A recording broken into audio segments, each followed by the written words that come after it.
एक अहम खबर बताने के लिए आपको आपस स्टूडियो में लिए चलता हूं और उसके बाद हम नीचे आएंगे तो यहां मौजूद मेहमानों से भी बातचीत होगी। लेकिन जरा यह समझना आवश्यक है कि इन तमाम जगहों पर रशिया का यह एग्रेशन क्या कहता है, यह चेतावनी किसके लिए है। और फिर ऐसे में जो ये कहा जा रहा था कि 2000 टैक्टिकल वेपन्स को भी उसने तैयार किया हुआ है, उस खबर का क्या उधर से भी एक तैयारी है और उस तरफ से प्रेशर माउंट करने के साथ इन शहरों को खंडहर बना देने का इरादा है क्या रूस का। आइए जरा समझते हैं। इन तस्वीरों के जरिए एक हाईटेक ग्राफिक्स आपके सामने अब नमूदार होगा और उसमें आप देख पाएंगे पूरी जानकारी यूक्रेन से निकलकर नेटो। और आप देखें यहां पुतिन के परमाणु हमले का फाइनल काउंटडाउन। 24 घंटे के भीतर यूक्रेन में हो सकता है न्यूक्लियर अटैक। 18 तारीख कही गई थी, वो तो सामने आ गई। क्या ये 18 तारीख समाप्त होते होते कुछ हो सकता है? अमेरिका के लिए रूस ने जारी की final warning.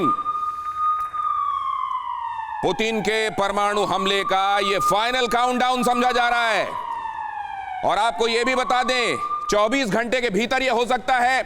Nikita Khrushchev USSR के दौर के बहुत बड़े नेता रहे हैं, उनकी परपोती ने यह बात आज कही है कि ये अब एटम तक बात पहुंच गई तो क्या यूक्रेन के लिए वाकई सिचुएशन अलार्मिंग हो गई है, यह हम समझने की कोशिश करेंगे। लेकिन 24 घंटे में क्या मार ही डालेगा रूस?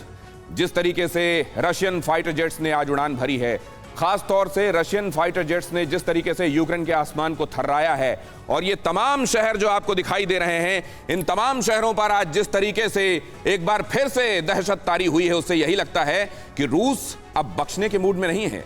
ये हर एक शहर निशाने पर है। पहले ये समझा जा रहा था कि ईस्टर्न इलाका, खास तौर से साउथ का इलाका, इसको शायद काट कर वो एक क्रिमिया जैसा ही अलग एनेक्स करने के मूड में है और एक बफर जोन बनाना चाहता है नेटो और अपने बीच में। लेकिन अब जो दिखाई दे रहा है वो ये कि उधर सुदूर वेस्टर्न इलाके में लवीव तक ये तमाम शहर जो आ रहे हैं, उसमें कीव तो है ही राजधानी, उसमें ये तमाम शहर इसके गुस्से का निशाना बनने वाले हैं। क्या ये इशारे मिलने शुरू हो गए हैं या असल में इसमें धमकी ज्यादा है? आने वाले दिनों में हमले उतने दिखाई नहीं देंगे। आगे मैं आपको ये भी दिखाऊंगा कि वो शहर, ये देखिए, पहले आपने देखा वो पूरे शहर जहां पर ये, और ये अब देख लीजिए कि खास तौर से किन शहरों को बताया जा रहा है कि यहां तो मुश्किल होगी। राजधानी फतेह करने में रूस नाकाम रहा था, कीव को लेकर अब भी उसके दिल में ये टीस है। पोलैंड बॉर्डर के बेहद करीब ये लुत्स्क जो आपको दिखाई दे रहा है, ये लुत्स्क की यही सिग्निफिकेंस है कि पोलैंड बॉर्डर के बेहद करीब है और यहां से नेटो कंट्रीज को दिया जा सकता है मैसेज। वेस्ट का हेल्प सेंटर ये जो आपको नजर आ रहा है लवीव में और उझो रोड में, दोनों ही जगह पर वेस्टर्न जमावड़ा बहुत ज्यादा है। वहां की मशीनरी, वहां के वो सैनिक जो यहां के आगे लोग सैनिकों को आकर ट्रेनिंग दे रहे हैं, पश्चिमी देशों का अड्डा, ये जो शहर हैं, उझो रोड हो, लवीव हो, लुत्स्क हो, ये खास तौर से निशाने पर रहने वाले हैं। और कीव में सबसे बड़ा रोड़ा जो जाइटोमीर कहा जा रहा है, क्या उसको भी निशाना बनाया जाएगा? ये समझने की कोशिश करते हैं। हमारे साथ यहाँ मेजर जनरल संजय मेस्टन इस चर्चा में मेरे साथ शामिल हो रहे हैं।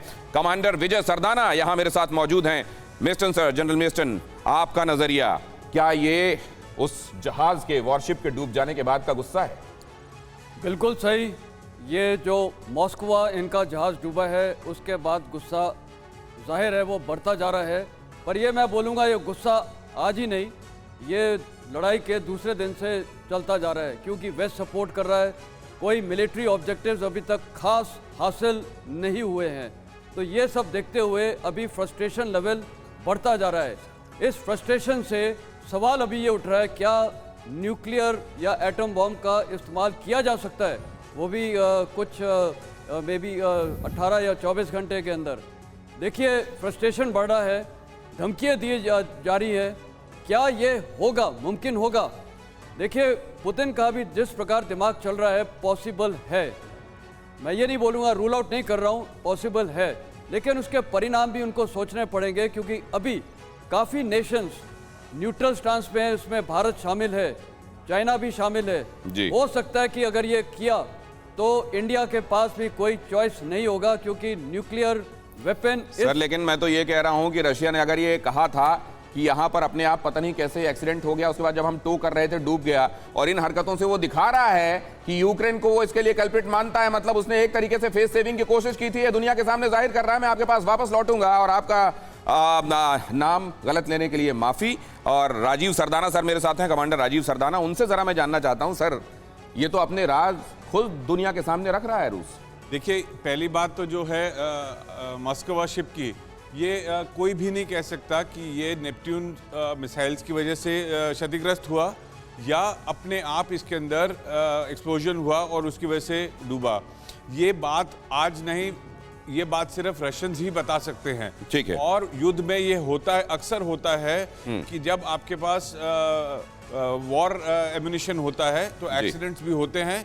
तो इसमें कोई बड़ी बात नहीं है कि वो अपनी गलती से भी और सेल्फ एक्सप्लोजन से गया हो, और हम ये अननेसेसरी श्रेय वेस्टर्न मीडिया के कहने पर या यूक्रेन के कहने पर उन्हें दे रहे हैं। जी। ये बात की पुष्टि सिर्फ रशियन और रशियन ही कर सकते हैं कि जहाज दुश्मन ने गिराया है या अपनी गलती से। यहाँ जो ये सर हम देख रहे हैं, अब इस पर आ जाते हैं कि ये गुस्सा क्यों दिखाई दे रहा है। लुत्स में, रिब्न में, जाइटोमेर में, कीव में, लवीव में, टेर्नोपिल में, विनित्सिया में, ओझो रोड में, चेर्निवत्सी में, ओडिशा में, जेपोरेजिया में, डोनेस्क में, ये रिन्यूड ऑफेंसिव क्या दिखाता है, क्या चाहता है रूस?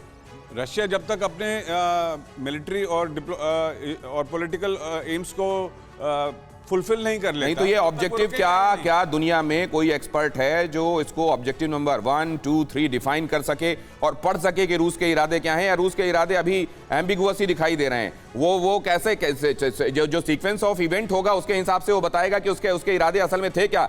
परवाह देश की, सोमवार से शुक्रवार रात 10 बजे TV9 भारतवर्ष पर।